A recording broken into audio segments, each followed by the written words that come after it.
Hello student, हम लोग variations of gravitational potential को दो केस में स्टडी करते हैं। पहला केस है हॉलो स्फीयर या इसी को स्फेरिकल सेल भी बोलते हैं। दूसरा केस हमें क्या मिल रहा है, सॉलिड स्फीयर का। तो हम हॉलो स्फीयर का देखते हैं। हॉलो स्फीयर का जो सरफेस है, सपोज हॉलो स्फीयर का रेडियस आर है, उसके सरफेस पे जो ग्रेविटेशनल पोटेंशियल मिलती है हमें, वो मिलेगा v equal to minus G M upon R, where at the surface outer surface of hollow sphere, right.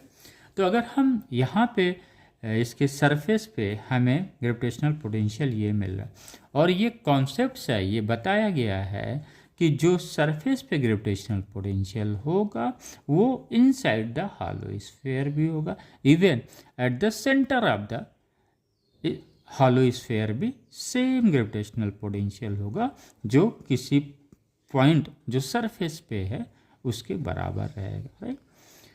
अगर हम इसको देखते हैं, इस इक्वेशंस को, तो अगर r इक्वल टू 0 लिखेंगे तो ग्रेविटेशनल पोटेंशियल की वैल्यू क्या आ जाएगी, इनफाइनाइट आ जाएगी। तो ये दिमाग, ये मैथ नहीं है बच्चों, ये फिजिक्स है। तो ये चीज़ दिमाग में हटा दीजिएगा। यहाँ पे 0 रखूँगा तो v इनफाइनाइट नहीं है, ये गलत कॉन्सेप्ट है। हमारे पास कॉन्सेप्ट क्या मिला है, जो हॉलो स्फीयर के आउटर सरफेस पे जो ग्रेविटेशनल पोटेंशियल होता है वो हॉलो स्फीयर के इनसाइड भी सेम रहेगा, इवन हॉलो स्फीयर के भी सेंटर पे सेम ग्रेविटेशनल पोटेंशियल होगा। यानी r इक्वल टू अगर 0 है तो ग्रेविटेशनल पोटेंशियल कितना मिलेगा, minus G M upon capital R, ये दिस वन, ये ग्राफ पे, राइट।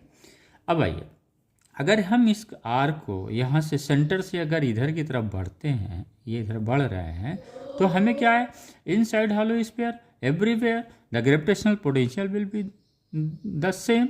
इसका मतलब इस रेडियस तक जाने में ये जो ग्रेविटेशनल पोटेंशियल है ये सेम है, कोई चेंजेस नहीं है, minus G M upon R है, कोई चेंजेस नहीं है। लेकिन जब हम आउटर में जाते हैं तो क्या होता है, इस आर की वैल्यू बढ़ती। अब यहाँ से आर आप कैलकुलेट करें, जब इसकी वैल्यू बढ़ेगी तो आर की वैल्यू जब बढ़ेगी तो ये ग्रेविटेशनल पोटेंशियल भी क्या करेगा, बढ़ेगा, इंक्रीज करेगा, राइट, क्योंकि माइनस में है वो। तो आर इंक्रीज अगर करेगा तो ग्रेविटेशनल पोटेंशियल भी क्या करेगी, इंक्रीज करेगी, दिस वन, राइट। तो ये हमारा कॉन्सेप्ट है हॉलो स्फीयर का। Thank you.